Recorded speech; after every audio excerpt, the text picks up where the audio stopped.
Hi, my name is Brianna, and I'm from the North Bergen Public Library. I'm also a certified yoga instructor, so today I'm going to walk you through some light stretches and 2 yoga poses that you can do from the comfort of your own home. Now, you can repeat this 3 times like I did to feel nice and warm and stretched out, or you can use this as a base to build on top of some further yoga sequences. Keep a lookout because we'll be posting more yoga content for you to continue your practice at home. I just want to make sure that everybody's wearing comfortable clothes before we begin. Let's get started. Before I begin my stretching and my sequence, I like to dedicate 5 to 10 minutes to meditate, and I like to put on a relaxing song, close my eyes, cross my legs, and rest my hands on my knees and just focus on my breathing. You really want to try to clear your mind. Just breathe. Take this time to relax. After I'm finished with my meditation, I'm going to place my hands on my knees and begin to roll my body in a circle clockwise. Be sure to focus on connecting your breath to your movement. Now I'm going to roll my body in the opposite direction, so counterclockwise, continuing to focus on connecting my breath to my movements. Next, I'm going to return to my starting pose with my hands still on my knees and begin to roll my shoulders backwards, breathing in as I lift them back and breathing out as I bring them down. Following that same breathing pattern, I'm going to roll my shoulders forward.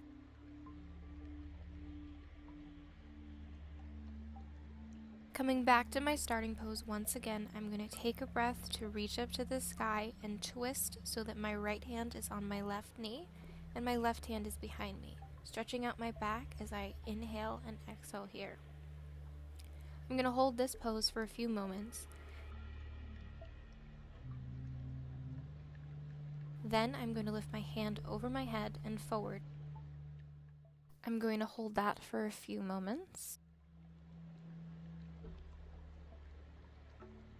Then I'm going to bring my left hand back behind my back and slowly untwist, returning to my starting pose. I am then going to repeat this to my opposite side, so I'm going to take a breath, reach up to the sky, and twist so that my left hand is on my right knee and my right hand is behind my back. I'm going to hold this pose for a few moments, focusing on my breathing.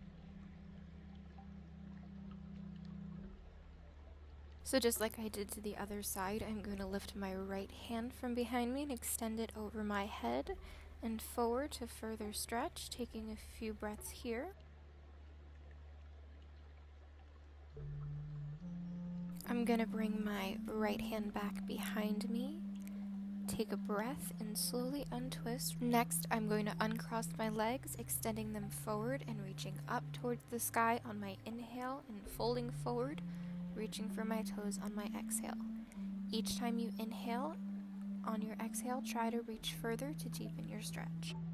I'm going to then take my right foot and place the sole of my foot along my left thigh, taking a breath and folding forward, bringing my head towards my knees. This is called Janu Shirshasana, or otherwise known as head to knee pose. I'm going to hold this pose for a few moments, taking a few breaths here. I'm then going to bring the soles of my feet together and as close to my body as I can, while pushing my thigh bones down to the mat, leaning forward. This will stretch out your thighs and your hips, and this pose is called Baddha Konasana, or bound angle pose. From this pose, I am then going to extend my right leg forward, placing the sole of my left foot on my right thigh, folding forward on my inhale, making sure to exhale as I hold this pose, which is called Janu. Coming out of that pose, I'm going to extend both of my legs forward and give them a gentle shake. Next stretch requires you to interlace your fingers. So you're going to place your interlaced fingers just above your knee, and you're going to lift your leg towards your chest as you inhale and extend your leg forward as you exhale.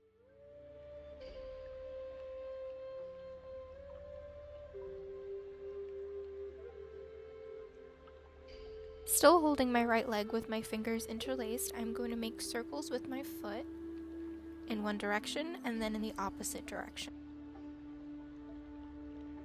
So I'm going to be repeating this with my left leg as well, interlocking my fingers just above my left knee, inhaling as I bring my leg towards my chest and exhaling as I extend my leg forward, and making circles with my foot towards one direction and then in the opposite direction.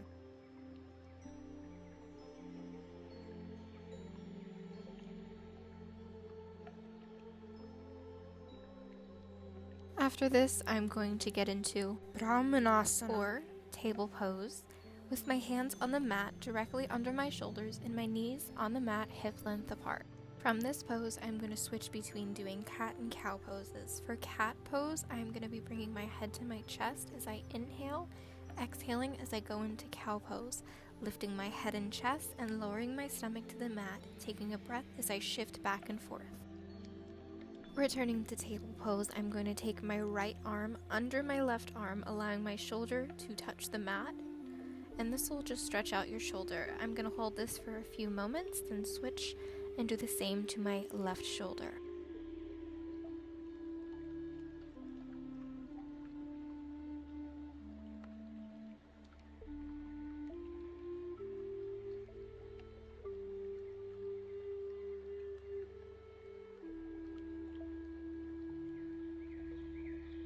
From there, I'm going to inhale and push into my palms on the mat, coming into Adho Mukha Shavasana, or downward facing dog. You want to relax your head and breathe, pushing your heels into the mat to stretch out your hamstrings.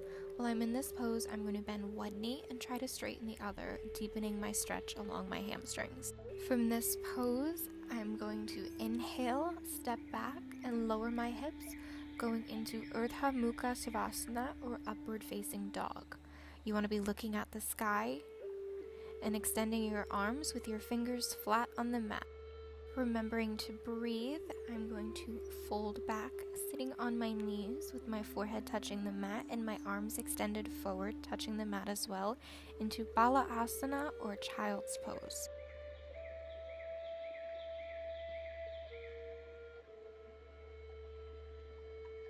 I'm going to alternate between these two poses a few times before moving on to my next two poses.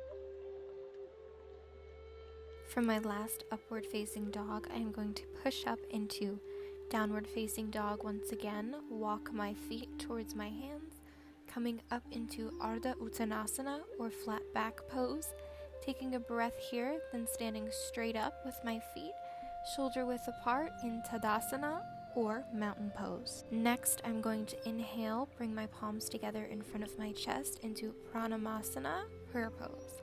I'm going to exhale, then inhale, twisting to my left side, exhale, returning to center, and then twisting to my right side.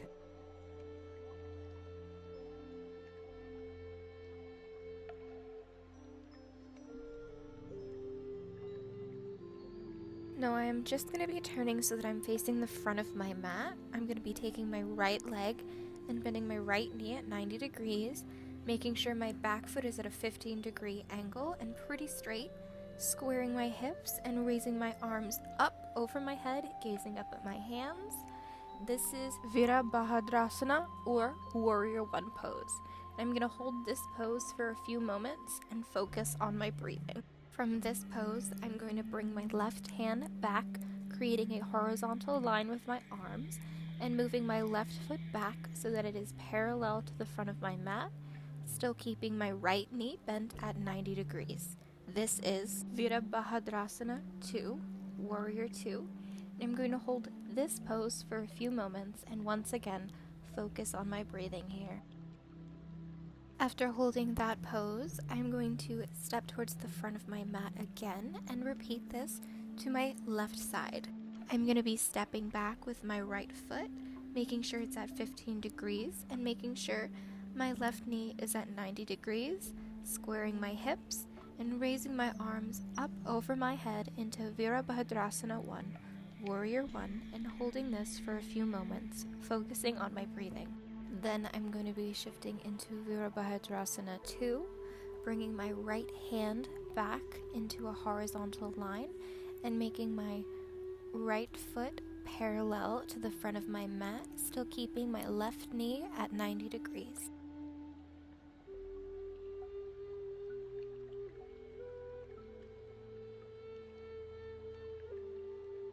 From this pose, I'm going to go back into Adho Mukha Shavasana, downward facing dog, and I'm actually going to be repeating the sequence 2 more times from downward facing dog. So you can just watch my movements here and follow along.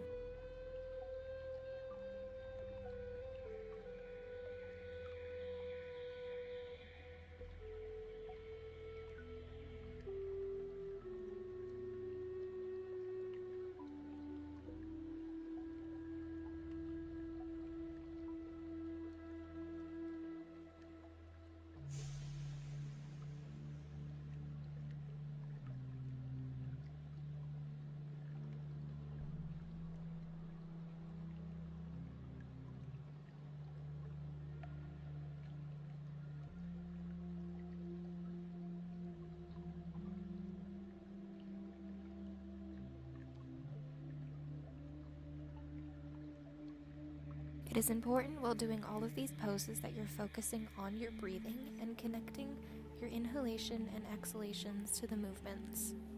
Remember, your own rhythm might be different than mine, and that is completely fine.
On my last Virabhadrasana 2, Warrior 2, I'm gonna step towards the front of the mat and then step back and go into Ardha Mukha Shavasana, downward facing dog. Once again, I'm going to bend my knees here, giving my hamstrings a nice stretch, then stepping back, lowering my hips to the mat, going into upward facing dog, remembering to extend my arms and that my palms are on the mat.